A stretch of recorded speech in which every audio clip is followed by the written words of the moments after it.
हमारे educational channel be focused be alert में मैं अली आपका स्वागत करता हूं। आज की इस वीडियो में हम बात करेंगे तड़ित चालक के आविष्कार के लिए प्रसिद्ध वैज्ञानिक बेंजामिन फ्रैंकलिन के बारे में। बेंजामिन फ्रैंकलिन का जन्म 17 जनवरी 1706 ईस्वी को बोस्टन, अमेरिका में हुआ था। इनके पिता ओजिया फ्रैंकलिन एक साबुन और मोमबत्ती निर्माता थे। इनकी माता का नाम अबिया फोल्जर था। इनके 17 भाई बहन थे और ये अपने भाई बहनों में 10वें नंबर पर आते थे। लीडरशिप क्वालिटी इनमें बचपन से ही थी। जब ये छोटे थे तो ये अक्सर अपने हमउम्र बच्चों का नेतृत्व किया करते थे। बेंजामिन फ्रैंकलिन के पिता इन्हें स्कूल के अलावा पादरी बनाने के लिए धर्म की भी शिक्षा दिलवाना चाहते थे, पर धन की कमी होने की वजह से वो उन्हें 2 सालों के लिए सिर्फ स्कूल ही भेज पाए। उन्हें बोस्टन लैटिन स्कूल भेजा गया, पर वो अपना ग्रेजुएशन पूरा नहीं कर पाए। उन्होंने अपनी पढ़ाई स्व अध्ययन के जरिए जारी रखी। जब वह 10 वर्ष के थे उसी वक्त उनकी स्कूली शिक्षा रुक गई। कुछ समय तक उन्होंने अपने पिता के सहायक के तौर पर भी काम किया। 12 साल की उम्र में अप्रेंटिस के तौर पर उन्होंने प्रिंटिंग बिजनेस में अपने भाई के साथ काम किया। बेंजामिन फ्रैंकलिन की उम्र जब 15 साल की थी उसी वक्त उनके बड़े भाई जेम्स ने उपनिवेशों में द न्यू इंग्लैंड कुरेंट नाम के पहले वास्तविक स्वतंत्र अखबार की स्थापना की। फिर बाद में उन्होंने अपने भाई को बताए बगैर उनकी अप्रेंटिसशिप छोड़ दी। 1752 में बेंजामिन फ्रैंकलिन बादलों की विद्युत से संबंधित प्रयोग में लगे हुए थे। उन्होंने खुद से बनाए एक पतंग को आसमान में उड़ाया।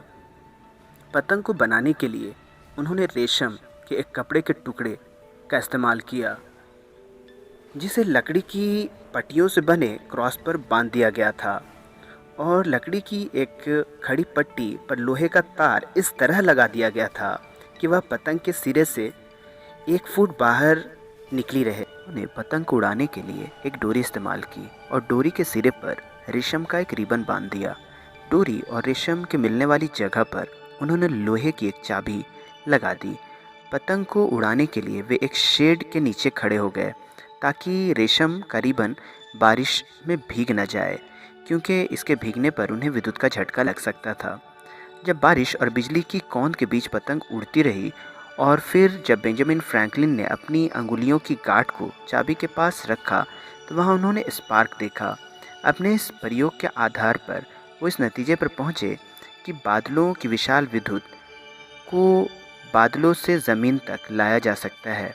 इसी के आधार पर ऊंची बिल्डिंग्स को बादल की बिजली से बचाने के लिए तड़ित चालकों को बनाया गया। 1753 के बाद अमेरिका में बहुत से तड़ित चालक बनाए गए। उन दिनों इन्हें फ्रैंकलिन छड़ कहा जाता था। तड़ित चालक के अलावा बेंजामिन फ्रैंकलिन को कई आविष्कारों का श्रेय दिया जाता है, जैसे कमरों को गर्म करने वाला स्टोव, बाइफोकल आई ग्लासेस आदि। उन्होंने अपने आविष्कारों का पेटेंट लेने में कभी रुचि नहीं दिखाई। वह अपने आविष्कारों से पैसे कमाने का लालच भी नहीं रखते थे। उनके वैज्ञानिक कामों के लिए उन्हें अनेक सम्मान दिए गए।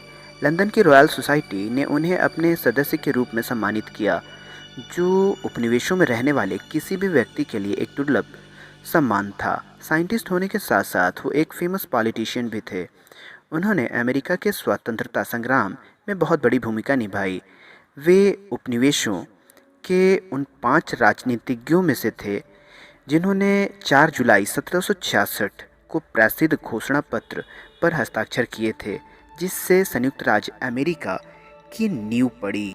सन 1787 में संयुक्त राज्य अमेरिका के संविधान के निर्माण में भी उन्होंने महान योगदान दिया।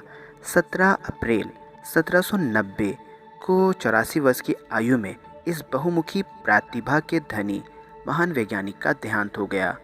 आपको ये वीडियो पसंद आया हो तो आप वीडियो को लाइक करें, शेयर करें और चैनल को सब्सक्राइब करें। तो मिलते हैं अगली वीडियो में, तब तक के लिए अलविदा।